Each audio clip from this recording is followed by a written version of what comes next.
शांति रहो राजन। क्या किसी विचारों में डुबकी लगा रहे हो?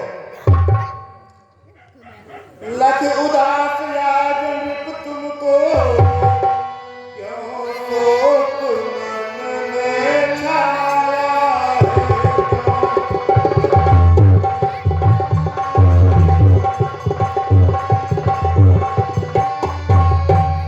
किस लिए न होती है राजन किस बताने तुम्हें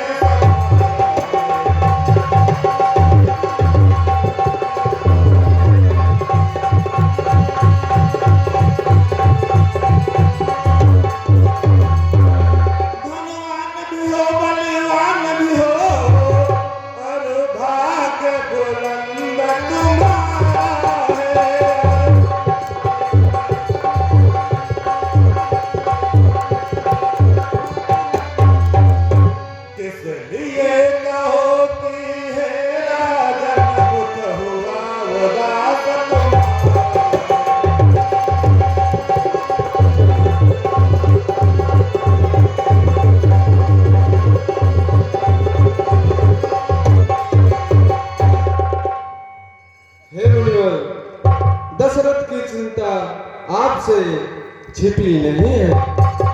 हे मुनिराज, कर चुका विवाह तीन फिर भी फल उसका अब तक मिला नहीं है। चौथा पन आने वाला हित कमल अभी तक खिला नहीं।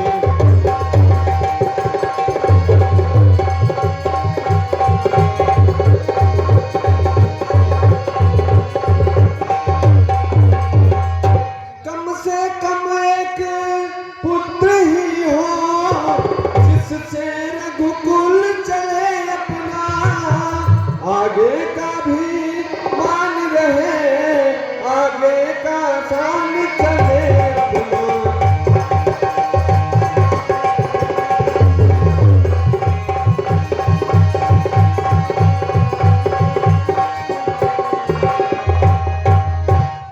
राजन, अपना यश और कीर्ति पुत्रों से नहीं अपितु अपने कर्मों से चलता है, जिसका प्रमाण आपके ही वंश में हरिश्चंद्र और भागीरथी है।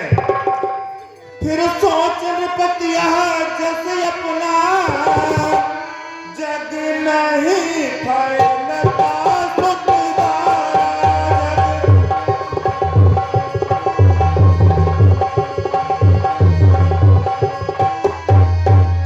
जिसका भी नाम चला अब तक केवल अपने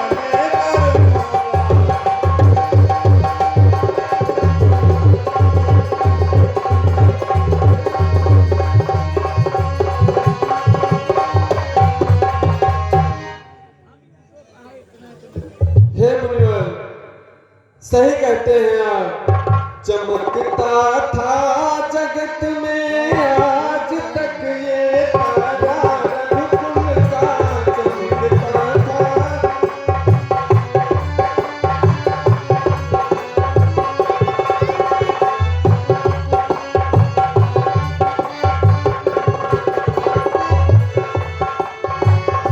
चमकता था जगत में आज तक ये तारा रघुकुल का।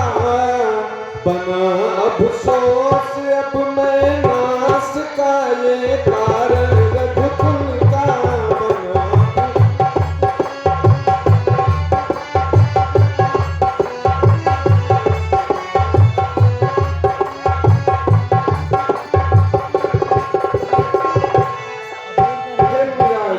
करेगा कौन अब चिंता लाश मेरी उठाने की।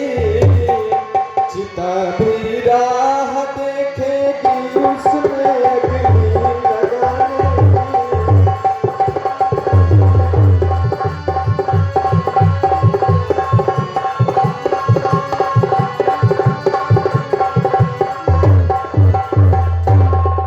राजन, विधाता की अपार माया और उसकी भाग्य रचना कौन पढ़ पाया?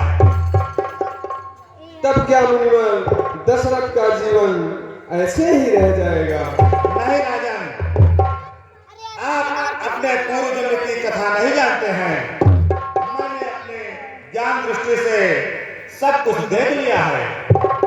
आप अपने पूर्व जन्म में राजा मनु और आपकी पत्नी शत्रुपा थी। आप दोनों ने मिल करके घोर तपस्या किया। ब्रह्मा विष्णु महेश तीनों आपको वरदान देने के लिए आए, लेकिन आपको तपस्या से नहीं टिका सके। उसके बाद आकाशवाणी हुई, हम तुमसे बहुत प्रसन्न हैं, वर मांगो। उस समय आपने भगवान विष्णु से उनके अपने गुण के समान पुत्र मांगा था, और उसी समय भगवान विष्णु ने कहा था कि मैं अपने समान गुण वाला पुत्र कहां से लाऊंगा? मैं त्रेता युग में खुद ही तुम्हारे यहाँ अवतार लूंगा। ऐसा लगता है कि आज वो समय आ चुका है। इसके लिए मुनिवर क्या करना होगा? यदि तुम्हें चाहना है सुखदी तो मेरा यह विश्वास करो।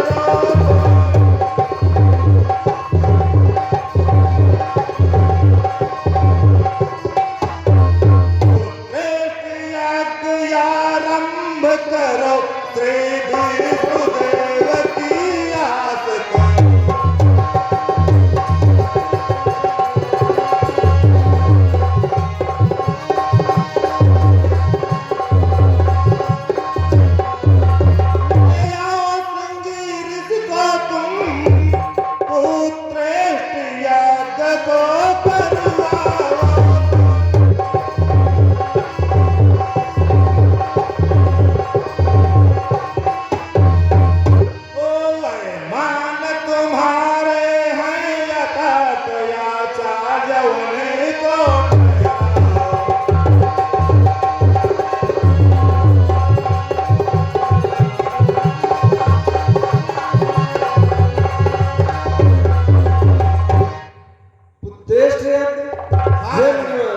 क्या इससे मेरा कार्य सफल होगा?